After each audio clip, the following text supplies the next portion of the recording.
Welcome back, y'all. So today on Wiki Reader, where we read Wikipedia pages for you, we're going to be reading about the 2018 Horizon Air Bombardier Q400 incident to you. So let's get started. On August 10th, 2018, a Horizon Air Bombardier Canada-8400 was stolen. It's also known as the Q400, so that's what we're going to be calling it from here on out. Was stolen from Seattle Tacoma International Airport, also known as SeaTac, by 28-year-old Richard Beebo Russell, a Horizon Air ground service agent with no piloting experience. After Russell performed an unauthorized takeoff, two McDonnell Douglas F-15 Eagle fighters, so military jets, were scrambled to intercept the aircraft SeaTac ATC air traffic control made a radio contact with Russell, the sole occupant, who described himself as a broken guy. Got a few screws loose, I guess. About after 1 hour and 15 minutes after takeoff, Russell successfully executed a barrel roll before purposely crashing the aircraft into the sparsely populated Catrone Island in the Puget Sound in the intent to die by suicide. There were no collateral human injuries. Russell was the sole fatality. The aircraft was the Q400, owned by Horizon Air and operated by Alaskan Airlines, registered under N449 Quebec X-ray, and built by Bombardier Aviation in 2012. It was equipped with two Pratt & Whitney PW150 Alpha engines. It landed in Seattle Tacoma International Airport about 13:35, so 1:35 local time. The aircraft of the incident after the in-service flight from British Columbia. It was not scheduled to fly again that day. So let's go over the incident here. The aircraft was stolen from Plane Cargo 1 at the north end of SeaTac Airport and maneuvered to runway 16 Charlie via taxiways. Now, a reminder, this guy had zero piloting experience or any training. Seattle Tower tried several times to get the pilot of the aircraft to identify himself, but received zero response. A nearby Alaskan Airlines jet on the ground reported that the aircraft began to take off, roll with its wheels smoking, and an unauthorized takeoff was made at 19:32, so 7:32 local time. In response, two F-15 Eagles of the Oregon Air National Guard's 142nd Fighter Wing was under command of NORAD were scrambled around 2015 local time, so 8:15 local time, from Portland Air National Guard Base to intercept it. Both were armed with AIM-9 Sidewinders and AIM-120 AMRAAM air-to-air missiles, AMRAAM missiles, and reached supersonic speeds, which generated sonic booms on the way to the Puget Sound area. A KC-135 Romeo Stratotanker refueler tanker was also scrambled from Fairchild Air Force Base to support the F-15 flight. Flights in and out of the SeaTac were temporarily suspended. SeaTac ATC maintained radio contact with the occupant. The transmissions were quickly recorded and posted to social media websites. The pilot said that he was a broken guy, got a few screws loose, I guess. Never really knew it until now. When ATC suggested he land the plane at Joint Base Lewis McChord, the occupant refused. Those guys will rough me up if I try to land there. I think I might mess something up there too. I wouldn't want to do that. He asked ATC if he could get a job as a pilot with Alaskan Airlines if he successfully landed the aircraft. ATC said they would give him the job doing anything if he could pull this off, which he replied, "Yeah, right, nah, I'm a white guy." He spoke of wanting to do a couple of maneuvers to see what the aircraft can do and requested the coordinates of an orca that had been brought to the national attention, saying, I want to see that guy. He stated that he did not want to hurt anyone, and in the final minutes of the communication apologized to his friends and family. Near the end of the flight, the aircraft performed a barrel roll over the Puget Sound, recovering approximately 10 feet 3 meters above the water. A veteran pilot said the maneuver seemed pretty well executed without either stalling or pulling the wings off. When the air traffic controller requested he land the plane after the maneuver, he said, "I don't know. I don't want to. I was kind of hoping that was going to be it, you know?" He added that he wasn't really planning on landing it. The two F-15s attempted direct to direct the aircraft toward the Pacific Ocean and did not fire at it. The Q400 ultimately crashed at 20:43, 8:43 local time on Ketron Island in the Puget Sound of Pierce County, Washington, killing the occupant and destroying the aircraft. A towboat crew was the first to respond, delayed by the need to wait to catch the ferry. Firefighters from West Pierce Fire and Rescue and other nearby departments arrived on the island an hour and a half after the crash, where they then contended with the island's thick brush. The fire burned 2 acres but was extinguished by the following morning. No injuries reported to the residents of the sparsely populated island, even though the crash site was close to at least one cabin, which was occupied at the time of the incident. The investigation.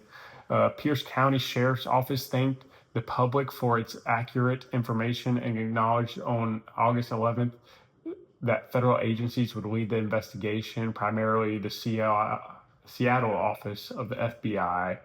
It described the perpetrator, identified as 28-year-old Richard Russell, as suicidal, and that his actions had no constitution to terrorist incident.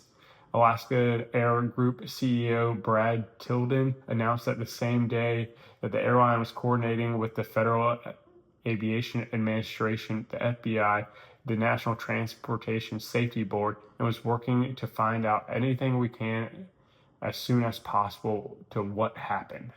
On August 12th, the FBI said that it recovered the flight data recording along with the components of the cockpit voice recorder. The equipment was sent to the NTSB, National Transportation Safety Board, for processing. On November 9th, the FBI stated that it had completed its investigation. Terrorism was ruled out, and Russell was found to have acted alone. The final descent at Ketron Island was determined to be intentional, and suicidal was listed for the manner of death. The FBI stated interviews with work colleagues, friends, and family, and the review of text messages exchanged from Russell during the incident identified no information suggesting that the theft of the aircraft was related to a wider criminal activity or terrorist ideology. Although investigators received information regarding Russell's background, possible stressors, and personal life, no element provided a clear motivation for Russell's action. So who was Richard Russell? Richard Russell was a Horizon Air ground service agent from Sumner, Washington. He had been part of the tow team, which repositioned the aircraft on the airport apron for about 10 years. An operational supervisor for Horizon Air described Russell as a quiet guy who was well liked by others. During his communication with the ATC, Russell made a complaint about wages, stating minimum wage will need to chalk it up to that. Maybe they'll grease up some gears a little bit for the higher-ups. Russell was born in Key West, Florida, moved to Alaska at the age of 7. From our early childhood, he was known as Beebo to his friends and family. He attended Wasilla High School in Alaska, where he wrestled and competed on track and field. He was a hard-hitting football fullback in a high school, scoring 6 touchdowns his senior year, after which he moved to North Dakota and joined the football team at Valley City State University. He left for Southwestern Oregon Community College, where he met his wife at a Campus Crusade for Christ meeting. They married in 2012.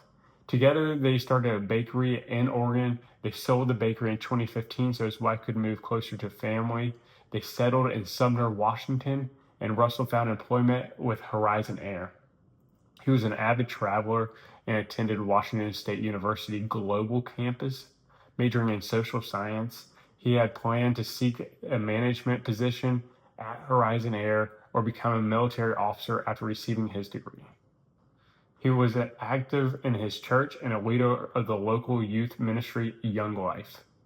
Horizon Air CEO Gary Beck stated that as far as the company knew, Russell did not have a pilot's license.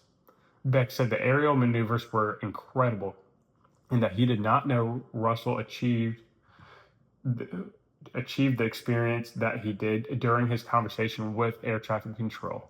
Russell said he knew what he was going to do a little bit because he had experience playing video games. After the incident, Joel Montelth of SkyWest Airlines relayed to the emergency dispatcher that in 2017 he saw Russell and another man pointing and flipping switches in the cockpit of his SkyWest aircraft at SeaTac Airport. He stated the men told him that they were training to use the aircraft's auxiliary power unit so they could tow it, but it was suspicious that they left when he confronted them. He also recalled that Russell had the cockpit open of an Embraer 175 with him, and that Russell asked him about his flows, which is the pre-flight preparation I do for takeoff. Some co-workers said that Russell had probably trained himself using an amateur flight software simulation. Russell's family released a statement on August 11th stating they were stunned and heartbroken and devastated by the events. So the aftermath. In the days after the crash, the cleanup and recovery crews contacted by Alaska Airlines and its insurers removed the debris from the island. As of 2019, the cleanup effort was still ongoing, with pieces of aircraft and wreckage being located on the island after the first anniversary of the incident. Residents of the island bore some cleanup costs, and negotiations were initiated for their reimbursement by Alaska Airlines. The aircraft was worth $30 million, which was paid under the company's insurance policy with no deductibles. Videos and radio transmission of the event were followed online, immediately sparking the meme, with some people dubbing Russell Sky King. People expressed an emotional connection with him, and as seen through postings of social media's t-shirts, a tribute song. According to Rolling Stones magazine, he became a folklore for the following years. In April of 2022, the FBI released 500-page documents related to the investigation. So, I mean, at the end of the day, for our men out there, go get help. Doesn't matter what you're going through, what you think your situation is in life. It might be something simple that troubles you. It might be something weighing on you very heavily. But go see somebody, go talk to somebody, go pick up the phone, call a buddy, and just talk it out. It's never too late. You might be on the bridge, but pick up the phone, give somebody a call. I know for me and my buddies, I'll be there. It doesn't matter if it's 1 in the afternoon or 1 in the morning. Pick up a phone and go get some help. I know we like to make light of a situation, dubbing this guy as the Sky King, seeing him going out on his own terms. But at the end of the day, he also needed somebody. He needed help. He needed that other person to be there for him. So I'm just going to put up this number right here. If you need somebody, if you need some help, just give that number a call. Y'all have a good day.